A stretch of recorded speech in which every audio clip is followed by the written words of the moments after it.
अमोल मिटकरी आणि अनिल देशमुख या दोघांनाही ज्या जागेची उत्सुकता आणि त्या दोघांसह या पॅनलवरचे सगळे महाराष्ट्रातले किंबहुना देशातल्या सगळ्यांना ज्या जागेची उत्सुकता आहे ती बारामती।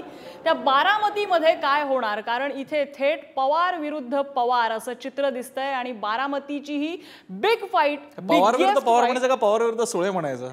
ते आता घरचे पवार डीएनए वाले पवार, सुनबाई पवार, मुलगी पवार सगळाच विषय होता त्यामध्ये। आपण बघूयात बारामती राखण्यात शरद पवारांना अपयश येण्याचा अंदाज।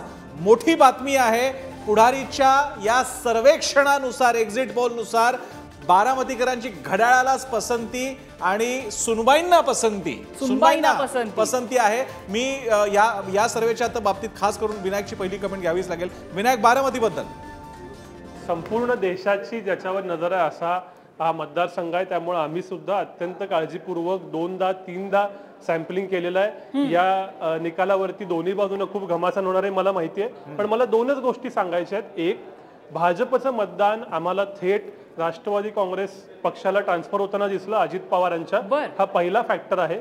दुसरा फॅक्टर असा आहे की जे राष्ट्रवादी काँग्रेस आहे, मूळ जो पक्ष आहे त्याच्यामध्ये व्हर्टिकल स्प्लिट दिसला, म्हणजे मूळ राष्ट्रवादी काँग्रेस पक्षाची मतं निम्मी निम्मी होताना दिसली, त्यामुळे भाजपच्या मतांचं अधिकाधिक ट्रान्सफर आणि राष्ट्रवादी काँग्रेसची व्हर्टिकल स्प्लिट या दोन मुद्द्यांमुळे बारामती सुनेत्रा पवारांकडे जाते। तिसरा एक महत्त्वाचा मुद्दा, सहानुभूती आणि इतर मुद्दे। बारामती हा खूप भौगोलिक दृष्ट्या मोठा मतदारसंघ आहे, याच्यामध्ये प्रत्येक विधानसभेतल्या मतदारांची संख्या पण वेगळी आहे। उदाहरणार्थ खडकवासला हा जो शहरी मतदारसंघ आहे तिथलं मतदान हे इतर काही बारामती लोकसभेतल्या विधानसभांपेक्षा खूप जास्त आहे। एकूण बारामती लोकसभेमध्ये 5.5 ते 6 लाख वेगवेगळ्या प्रकारे शहरी लोक राहतात, मग ती खेड शिवापूरची असतील, तिकडच्या भोरमधली असतील, थोडीशी पुरंदर मधली असतील, ज्यांच्याकडे आता महापालिका पोहोचलेली आहे। त्यामुळे शहरी भागात सहानुभूती किंवा कुटुंबातला वाद हा फॅक्टर नव्हता, तो ग्रामीण भागात होता। पण या 3 मुद्द्यांमुळे बारामती आपल्या एक्झिट पोल नुसार मी अत्यंत जबाबदारीने विधान करतोय की आपण खूप जास्त सॅम्पल इथं घेतली,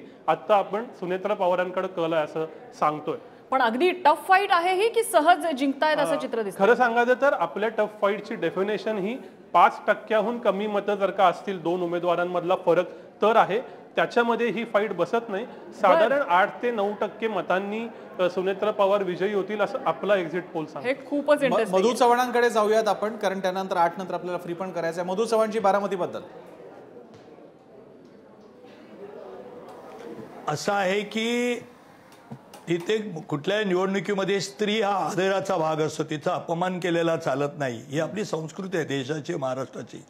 ही घरची नाही, बाहेरची आहे। 40 वर्ष तुमच्या घरामध्ये सून म्हणून आल्या, आदराने वागल्या, त्यांच्याबद्दल शरद पवार साहेबांसारखी व्यक्ती इतक्या खालच्या दर्जाला येऊन बोलायला लागली। दुसरी गोष्ट अशी की ज्या प्रकारे माणूस बोलताना तो नाटकी बोलतोय की मनापासून बोलतोय कळतं। अजितदादा पवार हे वेळोवेळी सांगत होते की मी पहाटेचा शपथविधी असेल, अन्य गोष्टी असेल, माझा कसा बळी दिला गेला हे त्यांनी विस्ताराने सांगितलं होतं सगळं। आणि म्हणून शरद पवार साहेबांच्या सुद्धा हा जो राजकीय खेळ, ज्याला माझा शब्द असा आहे, राजकारणात त्याने हैदोस घातला 1980 साला, आता हे पुरे झालं त्यांचं। हे सुद्धा बारामतीतल्या त्या आता ज्याने उल्लेख केला आपल्या मान्य प्रतिनिधींनी, शहरी भागातली जनताही सुज्ञ, म्हणजे ग्रामीण भागातली सुज्ञ असते।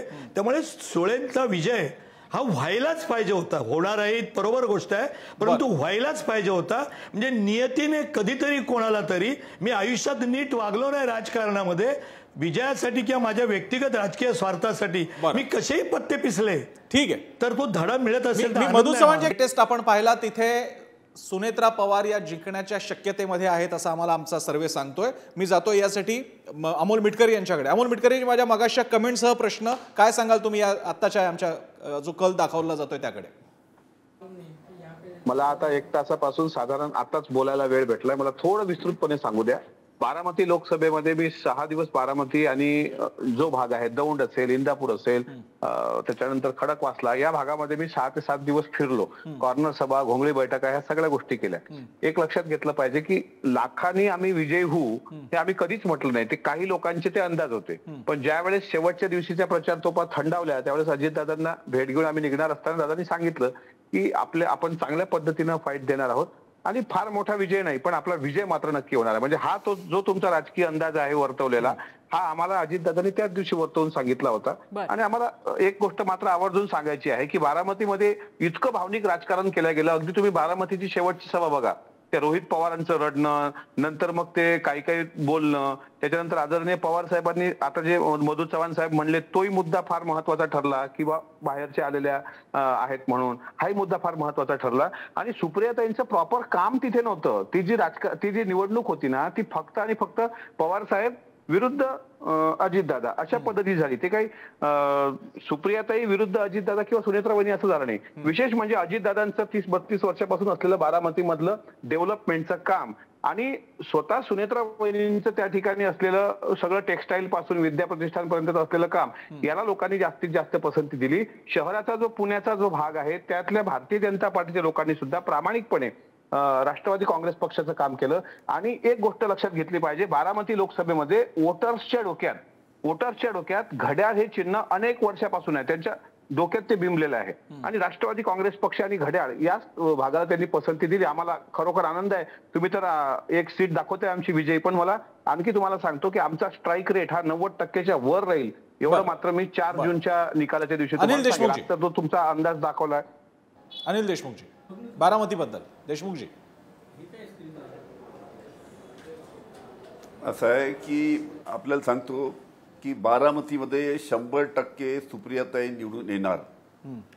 इथे ज्या पद्धतीनं आमचे ते विरोधी पक्षाचे आमचे जुने सहकारी आहेत ते बोलत आहेत, आपल्याला माहित आहे की ज्या पद्धतीनं आदरणीय पवार साहेबांचा राष्ट्रवादी काँग्रेस पक्ष फोडला, ज्या पद्धतीनं भारतीय जनता पार्टीने घरात भांडं लावली, ज्या पद्धतीनं माननीय पवार साहेबांनी गेल्या 60-65 वर्षापासून बारामतीमध्ये किंवा महाराष्ट्रामध्ये जे काम केलं, आज सुप्रियाताईंचं जे काम आहे आपल्याला माहित आहे की ज्या पद्धतीनं मतदारसंघातले प्रश्न, महाराष्ट्राचे प्रश्न, देशाचे प्रश्न ज्या प्रभावीपणे त्यांनी संसदेमध्ये मांडले, त्याच्यामुळे त्यांना 9दा संसद रत्न पुरस्कार मिळाला.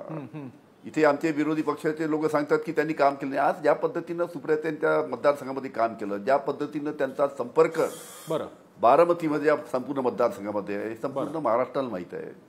आणि त्यामध्ये ज्या पद्धतीनं तिथे राजकारण करण्यात आलं, घरामध्ये भांडणं लावण्यात आले, ज्या शरद पवार साहेबांनी अजित पवारांना राजकारणामध्ये आणलं, इतक्या अनेक महत्वाची पदं दिले, त्यांनी भारतीय जनता पार्टीच्या नादी लावून ज्या पद्धतीनं तिथं घरात भांडणं लागली, हे संपूर्ण जनतेला माहित आहे. त्याच्यामुळे ज्या पद्धतीनं तिथे संपूर्ण ही परिस्थिती आहे, ठीक आहे, त्याच्यामुळे 100% सुप्रियाताई निवडून येणार. अनिल देशमुख यांचा दावा आहे 100% सुप्रिया सुळेच येणार. आता ते 4 जून वरती आपल्याला सोपवावं लागेल.